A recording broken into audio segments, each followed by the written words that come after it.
अभिजित बनर्जी र stain Duflo एक दम्पति हुन्। यी दम्पतिले लेखेको यो पोर इकोनोमिक्स पुस्तकमा अत्यन्तै महत्त्वपूर्ण कुराहरू लेखिएको छ। मलाई 1 महिना लागेर यो पुस्तक अध्ययन गर्ने मौका मिल्यो। म Jagran academy and retreat centre private लिमिटेडलाई धेरै धन्यवाद दिन्छु। Jagran academy and retreat centre private लिमिटेडको पठन संस्कृतिलाई विकास गर्ने जुन हाम्रो योजना छ, त्यो योजना अनुरूप प्रत्येक प्रशिक्षकहरूले पुस्तक पढेर त्यसको रिभ्यू गर्ने हाम्रो योजना छ। म त्यसै सन्दर्भमा यो पोर इकोनोमिक्सको रिभ्यू गर्दैछु। यो पुस्तकमा बेनर्जी र डुफ्लोले गरिब राष्ट्रहरू जो 18 वटा गरिब राष्ट्रको समुदायमा बसेर उनीहरूसँगै समस्याहरूलाई केलाएर ती समस्याहरूको समाधान नीति मार्फत सुझाउन सकिन्छ भन्ने हिसाबले यो पुस्तक तयार पार्नुभएको छ। नीति निर्माताहरूलाई यो पुस्तक अति आवश्यक मैले ठानेको छु। अर्थशास्त्रका विज्ञहरू, अर्थशास्त्रका प्राध्यापकहरू, विद्यार्थीहरू र सर्वसाधारण जोसुकैले पनि यो पुस्तक पढेर यसबाट ज्ञान हासिल गर्न सक्नुहुनेछ। यो पुस्तकमा जम्मा 7 वटा चरण, 10 वटा पाठमा 7 वटा चरणलाई बढी महत्त्व दिएर लेखिएको छ। जस्तो शिक्षा जहिले पनि सर्वसुलभ हुनुपर्छ र गरिब नागरिकका लागि यदि हामीले शिक्षा उपलब्ध गराउने हो भने उनीहरू गरिब नरहेर उनीहरू उद्यमशीलतामा जोडिन सक्छन् र आफ्नो पेसालाई चाहिँ अगाडि बढाउन सक्छन् भन्ने यसमा लेखिएको छ।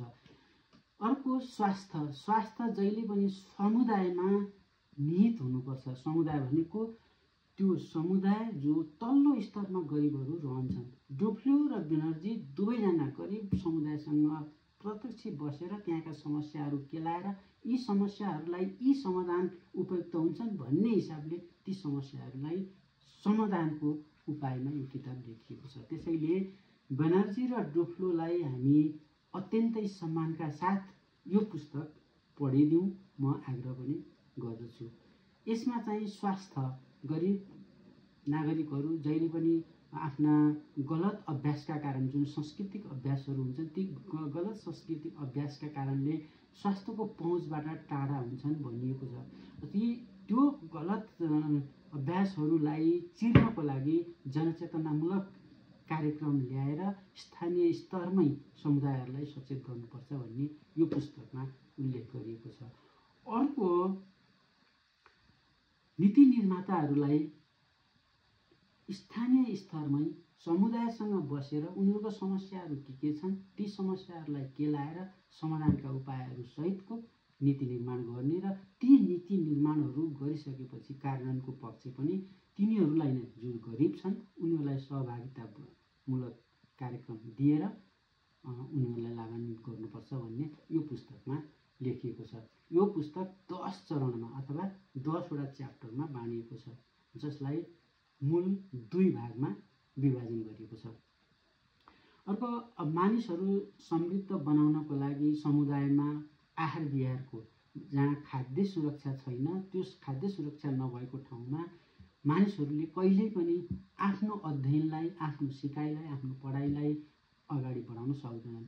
सम्पूर्ण समय उनीहरूले खाद्य आफू कसरी बाँच्ने आधार तयार गर्दैमा उनीहरूलाई ठिकै हुन्छ। त्यसैले समुदायलाई जहिले पनि सरकारले अथवा नीति निर्माताहरूले उनीहरूको खाद्य ग्यारेन्टी गरिदिनुपर्छ। पोषण सहितको खाद्य ग्यारेन्टी गरिदियो भने मात्रै उनीहरूले शिक्षामा पहुँच राख्न सक्छन्।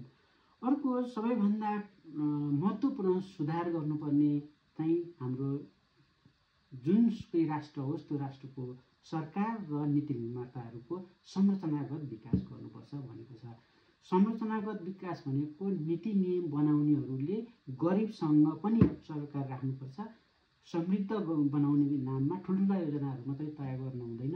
साना योजनाहरू, लघु वित्तसँग सम्बन्धित योजनाहरू, ती योजनाहरूलाई पनि यदि समावेश गरियो भने गरिबहरू तीसँग सम्बन्धित हुन्छन्, तिनीहरूमा सहभागिता हुन सक्छन् र उनीहरू आफ्नो जीवनस्तर उकास्न सक्छन् भनेर यो पुस्तकमा भनिएको छ।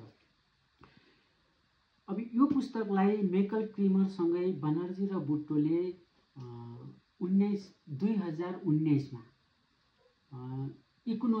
इकोनोमिक्समा चाहिँ नोबेल पुरस्कार प्राप्त गर्नुभएको छ। भनेपछि नोबेल शान्ति पुरस्कार प्राप्त गर्ने यो पुस्तक अत्यन्तै प्रभावशाली छ, अत्यन्तै प्रभावकारी छ। यहाँहरू सबैले खोजी पढ्नु होला। सँगै 2011मा फिनान्सियल टाइम्स एन्ड गोल्डम्यान सर्च भन्ने एउटा त्यहाँको रिसर्चरहरू छ। त्यो रिसर्चरले business book of the year भनेर त्यो वर्षको 2011 को वर्ष बुक भनेर घोषणा पनि गरेको थियो। त्यसैले यो पुस्तक